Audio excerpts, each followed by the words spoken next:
Sebuah keyboard yang berbeda dari yang lain. Tidak akan kalian temukan dimanapun. Biar gak panjang lebar, bumper dulu.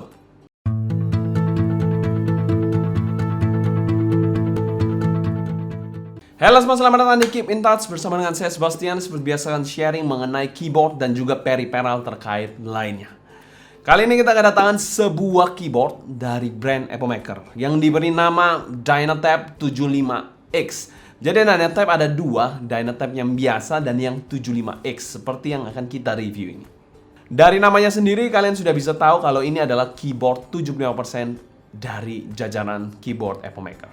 Di mana brand Epomeiker sendiri selalu membuat inovasi dan keunikan-keunikan tersendiri pada keyboard-keyboard yang mereka buat. Tidak terlepas dari Dynatab 75X ini yang terlihat gimmick utamanya juga sangat-sangat unik banget. Tapi apa saja gimmick di dalam keyboard satu ini? Biar nggak panjang lebar, kita akan sama-sama bahas di video kali ini. Tapi sebelumnya kita mau thanks berat untuk Epomeiker sebagai sponsor video review kali ini. Semua link pembelian keyboard ini saya taruh di kolom deskripsi di bawah buat kalian yang tertarik. And without any further ado, kita langsung bahas aja. Oke, untuk spesifikasi umum keyboard satu ini adalah keyboard 75%. Ya, sudah kalian tahu ya, tadi di awal kita juga sudah memberitahu dengan 84 keys yang terdapat di keyboard satu ini.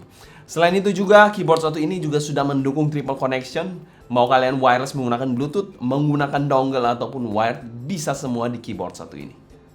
Epomeiker juga memberikan berbagai macam opsi, seperti layout dari opsi keyboardnya sendiri. Dia memberikan ANSI dan juga ISO ya untuk layoutnya. Selain itu warna juga ada dua, yang purple dan juga black seperti yang kita akan review ini. Untuk switch pun ada 4 macam yang bisa kalian pilih. Wisteria yang linear, lalu Wisteria yang tactile, di sini yang tactile ya. Lalu juga ada Flamingo dan juga Salt Sea, itu yang silent switch. Dan keyboard satu ini bahannya adalah full ABS ya, jadi bukan aluminium ya untuk bahan keyboard satu ini.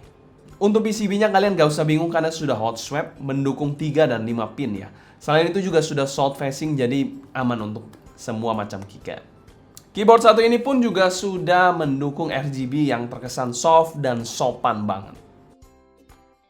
Untuk build dari keyboard satu ini full ABS. Untuk keyboard satu ini tidak ada bahan metal sama sekali di keyboard satu ini ya. Jadi full ABS ya. Tapi dia merupakan bahan plastik ABS yang cukup oke lah. Masih terkesan cukup tebal, jadi nggak sampai yang kopong banget gitu. Untuk bobotnya sendiri, keyboard ini sudah di angka 500 gram ke atas dan juga sudah memiliki 2 fit. Biasanya yang ABS plastik itu memiliki fit adjustment yang bisa kalian maksimalkan di belakang keyboardnya. Nah, yang menarik dari keyboard satu ini tentu saja adalah layar yang besar terpampang nyata di sini. Fungsinya untuk apa? Kita akan lihat sama-sama. Fungsinya seperti ini. Ini adalah matrix dot ya, layar matrix dot yang bisa menampilkan berbagai macam hal di sini. Dan tentu saja ini RGB ya untuk matrix dotnya. Dan kalian bisa lihat untuk desainnya sendiri, ini adalah keyboard 75% yang exploded, di mana kita memiliki layout yang ANSI bukan ISO ya di sini ya. Tapi bisa kalian pilih-pilih sih, menyesuaikan dengan preferensi kalian. Untuk tema warna sendiri, perpaduan antara warna putih dan bagian bawahnya degradasi ke warna yang lebih hitam atau gelap ya. Dan untuk case-nya semuanya berwarna gelap sih. Jadi terkesan lebih stealthy look aja untuk keyboard satu ini. Oke, untuk switch-nya di sini dia menggunakan switch tactile dari Wisteria. Itu punyanya Epomeiker sendiri ya. Bicara tactile sendiri memang kita belum terbiasa ya. Biasanya banyak menggunakan yang linear sih. Tapi tactile ternyata asik juga sih menurut saya. Untuk tactile-nya sendiri cukup terasa dan memang ini lebih ke arah talky ya suaranya ya. Jika dibandingkan dengan suara yang clacky dan agak kurang loudness-nya sih. Gak terlalu gacor banget, gak terlalu jedar-jedor banget. Dimana ini bisa kalian dengar terkesan talky dan agak crunchy dikit suaranya.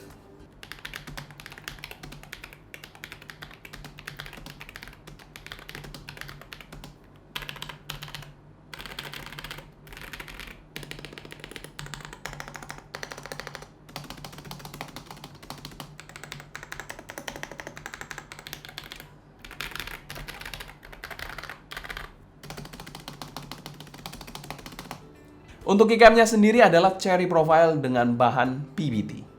Untuk keycapnya sendiri menurut saya memang bahannya kurang terlalu oke-oke gimana ya. Dan saya nggak terlalu suka yang legendnya itu di bagian bawah yang side gitu ya. Saya lebih senang yang di bagian atas yang top seperti normalnya keyboard aja. Karena akan kesulitan untuk melihatnya. Memang kalau misalnya kita gunakan di meja yang sangat tinggi mungkin akan sangat membantu, tapi ya di skenario saya nggak terlalu menyenangkan sih untuk yang side print ya. Saya lebih senang yang top print LED di bagian legendnya. Untuk tekstur dari keycapnya sendiri cukup halus ya di sini dengan warna doff seperti ini, jadi tidak terkesan licin sama sekali.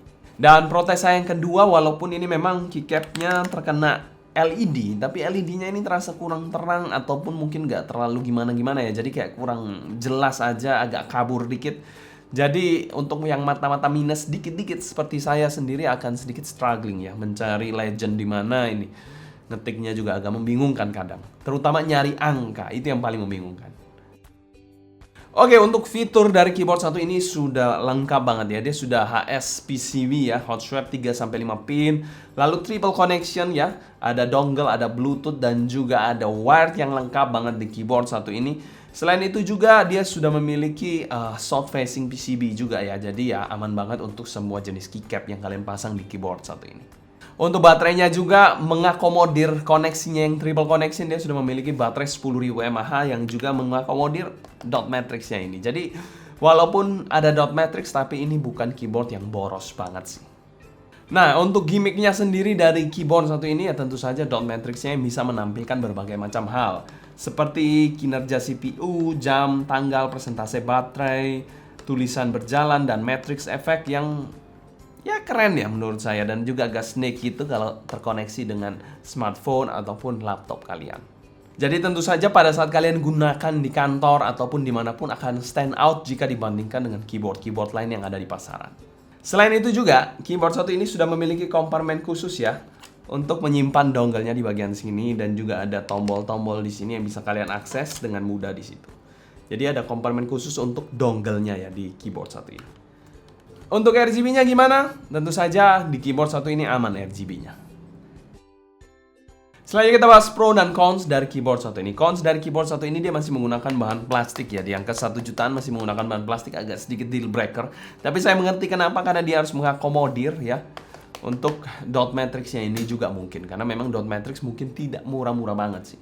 Untuk cons yang kedua yaitu di bagian atas ini ada kayak sedikit noda ya. Saya nggak tahu itu kenapa, dari awal beli juga ada sedikit noda yang saya juga bingung. Selain itu untuk tutup di bagian di sininya agak sedikit kurang rapat aja, sedikit tapi ya kurang rapat. Tapi not a big deal ya. Tapi kan kita bilang detail-detailnya harus kita lihat semua sih.